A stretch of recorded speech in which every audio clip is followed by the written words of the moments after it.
STV news देख रहे हैं आप। आज की प्रमुख खबरों के साथ मैं हूं अंसारुल हक। पहले सुर्खियां। हथियार के बल पर आम तोड़ने के मामले में आरोपी को पुलिस ने किया गिरफ्तार। डीएसपी ने प्रेस कॉन्फ्रेंस आयोजित कर दी जानकारी। शराबी बेटे की हरकतों से परेशान होकर बाप ने खुद ही पुत्र को भिजवा दिया जेल। पश्चिमी चंपारण का है मामला। पश्चिमी चंपारण के कोइरगांवा राम जानकी मंदिर से निकली कलश शोभा यात्रा। 501 कन्याओं ने पड़ई नदी में किया जलबोझी। भोज खाने गए राजद विधायक को ग्रामीणों ने घेरा। क्षेत्र में विकास कार्य नहीं होने से नाराज लोगों ने विधायक जी को बनाया बंधक। उच्च न्यायालय के द्वारा 65% आरक्षण रद्द करने को लेकर विधान पार्षद खालिद अनवर ने दिया बड़ा बयान। बोले जाएंगे सुप्रीम कोर्ट। मोतिहारी पुलिस को एक बार फिर मिली बड़ी कामयाबी। 1.5 करोड़ से ज्यादा मूल्य के प्रतिबंधित टेलीफोन केबल तार के साथ 2 तस्करों को किया गिरफ्तार।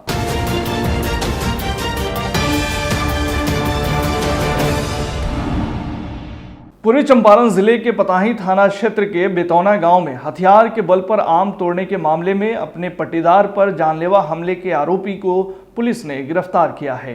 गिरफ्तार आरोपी बेतौना गांव का नवल किशोर सिंह उर्फ नवल सिंह है। इस संबंध में पकड़ी दयाल डीएसपी सुबोध कुमार ने अपने कार्यालय कक्ष में पत्रकारों को बताया कि नवल सिंह के आम के बागीचा में आम तोड़ने को लेकर पट्टीदार अनिल सिंह से विवाद था। शुक्रवार को नवल सिंह अनिल सिंह पर कट्टा निकालकर जानलेवा हमला किया, जिसको लेकर प्राथमिकी दर्ज की गई थी। इसके बाद पुलिस कप्तान कांतेश कुमार मिश्रा के निर्देश पर गठित टीम द्वारा आरोपी को गिरफ्तार किया गया, जिसके पास से एक देशी कट्टा व एक जिंदा कारतूस बरामद किया गया है। आरोपी को पूछताछ के बाद न्यायिक हिरासत में केंद्रीय कारा मोतिहारी भेज दिया गया है।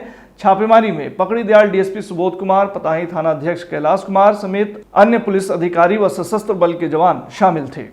21/6/24 को करीब 1 बजे दिन में पताही थाना अंतर्गत बेतौना गांव के निवासी अनिल सिंह हैं। उनका एक आम का बगीचा है, जिसका विवाद बगीचे को लेकर नवल किशोर सिंह है, उनके पट्टीदार हैं, उनके साथ चल रहा है। तो कल इसी क्रम में विवाद के क्रम में नवल किशोर सिंह के द्वारा बगीचा पर जाकर अनिल सिंह को हत्या का प्रयास करते हुए वहाँ पे झगड़ा लड़ाई किया गया, जिस क्रम में उनके द्वारा वहाँ पे देसी कट्टा निकाला गया था।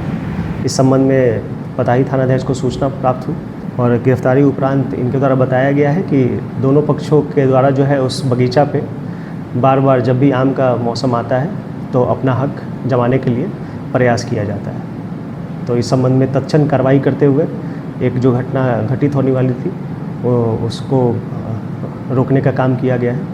एक शराबी पुत्र की हरकतों से परेशान होकर पिता ने खुद ही पुत्र को जेल भिजवा दिया। खबर पश्चिमी चंपारण जिले के मझौलिया थाना क्षेत्र से है।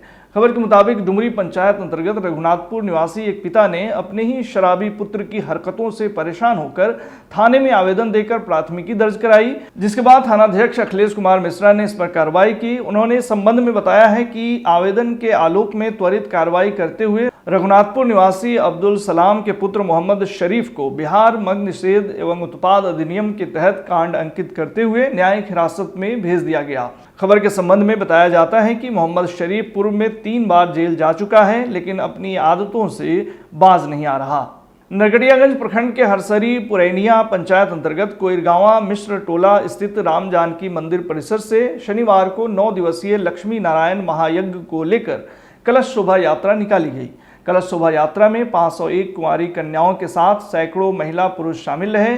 कलश शोभा यात्रा मंदिर परिसर से निकलकर कोइरगांवा मिश्र टोला पुरैनिया हरसरी कोइरगांवा होते हुए विक्रमपुर गांव के समीप पड़ई नदी पहुंची। पड़ई नदी के तट पर मोतिहारी से पहुंचे आचार्य पंकज पांडे द्वारा यजमान उमेश कुमार मिश्र, विनय कुमार मिश्र आदि समेत कन्याओं को वैदिक मंत्रोच्चार के साथ जलबोझी कराया गया। मौके पर आचार्य पंकज पांडे ने बताया कि राम जानकी मंदिर में लक्ष्मी नारायण महायज्ञ आयोजन किया जा रहा है, जिसको लेकर पूजा अर्चना के साथ कलश यात्रा निकाली गई। कलश पूजन के बाद महायज्ञ प्रारंभ किया जाएगा। भोज खाने गए राजद विधायक को ग्रामीणों ने घेर कर बंधक बना लिया। सुगौली विधायक शशि सिंह का जनता के बीच घिरे एक वीडियो सोशल मीडिया पर वायरल हो रहा है।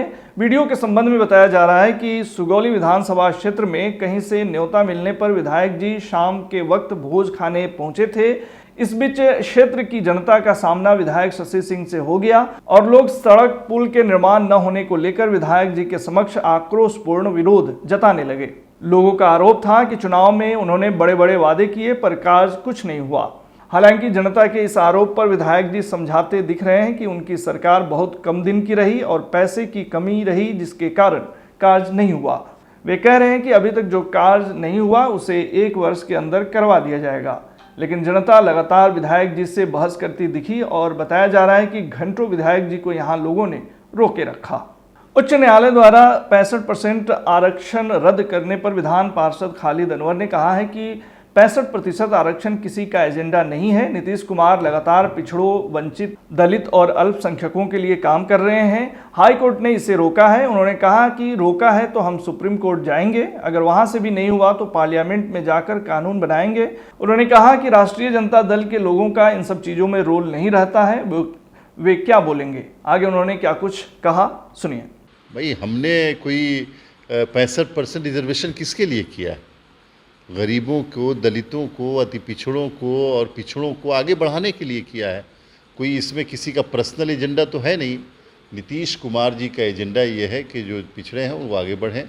अगर हाई कोर्ट ने, जैसा कि हाई कोर्ट ने इसको रोका है, तो सुप्रीम कोर्ट जाएंगे, ज़रूरत पड़ेगी पार्लियामेंट से कानून बनाएंगे, लेकिन हम गरीबों के हक़ की लड़ाई लड़ते रहेंगे, उनके हुकूक दिलवा के रहेंगे। नहीं, राष्ट्रीय जनता दल का इन सब चीज़ों में तो कोई रोल होता नहीं है, वो क्या बोलेंगे। हम लोगों ने पक्ष बहुत अच्छे से रखा है। अगर हाई कोर्ट को हमारी बातें समझ में नहीं आई है, उम्मीद है कि सुप्रीम कोर्ट को बातें समझ में आएंगी। इसके बावजूद अगर ज़रूरत पड़ेगी तो हम लोग पार्लियामेंट का सहारा लेंगे। देखिए, नीट में अगर गड़बड़ी हुई है और मामला सुप्रीम कोर्ट में है तो उसकी इंक्वायरी तो होगी और देश के लोग और बिहार के लोग ये जानते हैं कि इस तरह की गड़बड़ी, नौकरी के लिए ज़मीन लेना, पढ़ाई के लिए पैसे लेना, ये राष्ट्रीय जनता दल के नेताओं का पुराना तरीका रहा है। और जो नाम आ रहा है तेजस्वी यादव जी के बहुत करीबी लोगों का, तो इस पर कोई यानी शुबा नहीं कर सकता। सबको यकीन है कि ये लोग होंगे जिन्होंने किया होगा, लेकिन बहरहाल कुछ भी कहना अभी जल्दबाजी होगी। और मेरी राय पहले से ये है कि एजुकेशन को और स्टूडेंट्स के करियर को पॉलिटिसाइज न किया जाए। इसकी इंक्वायरी होनी चाहिए साफ़ सुथरी, पारदर्शिता के साथ, और जो लोग भी मुजरिम हैं उनको सख्त से सख्त सज़ा दी जानी चाहिए। मोतिहारी पुलिस को एक बड़ी सफलता मिली है। मोतिहारी पुलिस ने प्रतिबंधित 1.5 करोड़ के टेलीफोन के तार के साथ 2 तस्करों को रंगे हाथ गिरफ्तार किया है। बताया जा रहा है कि पुलिस को यह गुप्त सूचना मिली थी कि लगातार पूर्वी चंपारण जिले से टेलीफोन के तार की चोरी कर उसकी तस्करी करने वाले नए गिरोह के लोग घटना को अंजाम दे रहे थे, जिसके बाद पुलिस ने जाल बिछाकर एक 10 चक्का ट्रक में 1.5 करोड़ से ज्यादा मूल्य के प्रतिबंधित टेलीफोन केबल तार को जब्त किया है।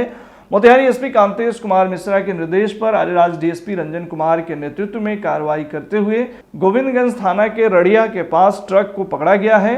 पुलिस अब तस्करों की लिंकेज की तलाश करने के साथ ही आगे की कार्रवाई में जुट गई है।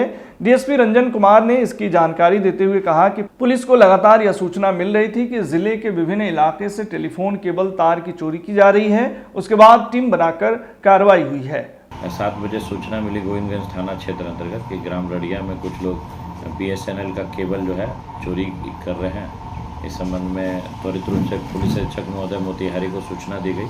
उनके द्वारा त्वरित रूप से टीम बनाई गई और टीम द्वारा त्वरित रूप से छापेमारी जब की गई तो एक ट्रक संख्या 10 चक्का ट्रक जिसका नंबर WB 11D 2888 पकड़ा गया। उस पर बीएसएनएल की तार काफ़ी मात्रा में कट करके रखा गया था। इस संबंध में जब चालक से कागज़ मांगा गया तो उनके द्वारा कोई कागज़ नहीं दिया गया।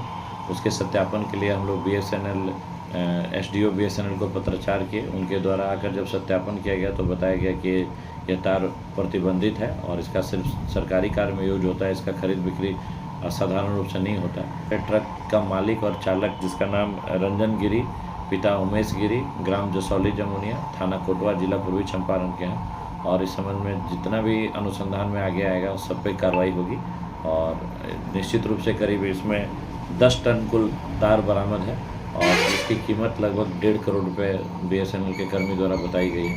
हम लोग जो टीम है उसको प्रोसिक्यूट करवाएंगे इसमें। आज के बुलेटिन में फिलहाल इतना ही। तमाम खबरों और डिबेट्स के लिए जुड़े रहिए STV न्यूज़ के साथ।